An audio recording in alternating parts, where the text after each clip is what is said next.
L'autoroute gronde. Le flux de véhicules fumants vient engrosser la métropole mangeuse d'hommes. Alix est accoudé à la rambarde métallique, le visage truffé d'anneaux et de piercings qui s'illumine avec son sourire amusé. De temps en temps, elle adresse un fuck de principe à un routier qui a le nez en l'air, mais sans grande conviction provocatrice. Django, son fidèle bâtard, à la taille d'un berger allemand et à l'apparence méconnaissable, vient lui chatouiller le haut de sa cheville tatouée, qui est en cours de cicatrisation, avec le bout de bois humide qui lui sert de joujou. Elle lui parle à voix haute, comme à un ami, un confident, un partenaire. « T'inquiète, on va retourner au bois. C'est important de voir ce que l'on rate. Ces primates fonçant droit dans le mur du système au volant de leurs machines à fumer. C'est de toute beauté.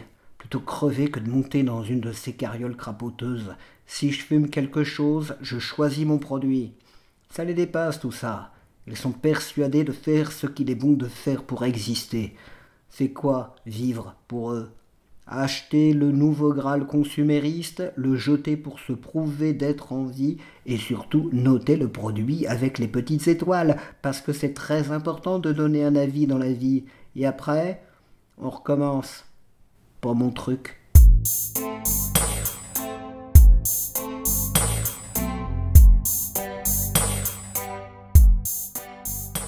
Pour un peu, il se mettrait à crier « I am not a number, I am a free man », pauvre prisonnier. Tu sais, Django, ça se trouve, il se croit carrément rebelle de venir zoner à la fraîche dans le bois des bobos friqués. T'inquiète, c'est pas un sportif téléguidé par son portable. Celui-là, il va pas nous semer. Il a l'air, de dos en tout cas, désabusé, paumé et incapable de toute violence. Enfin, je peux me tromper, tu le sais bien. On va le filocher, juste pour voir. Il ne nous entendra pas. Il ne sait déjà pas écouter la forêt, alors jamais il ne nous captera. T'inquiète, je vais pas me la jouer menthe religieuse qui séduit, baise et exécute son amant dans le même mouvement. Pas ma came, tu le sais bien. Non, je vais plutôt endosser le masque de la renarde rusée. On le faisait en ville, même si ici, c'est bien plus facile de se fondre dans le décor. Tu vas voir, joue au docteur qui observe son cobaye derrière la vitre, c'est marrant. On ne lui injectera aucun poison, il se fournit lui-même tout seul comme un grand. On va juste se contenter de le laisser faire. Faire. Ils ne vivent que pour cela.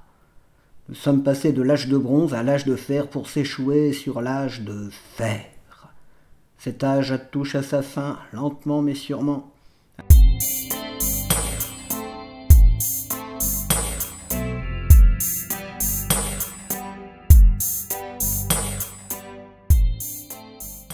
Django halète devant le sac.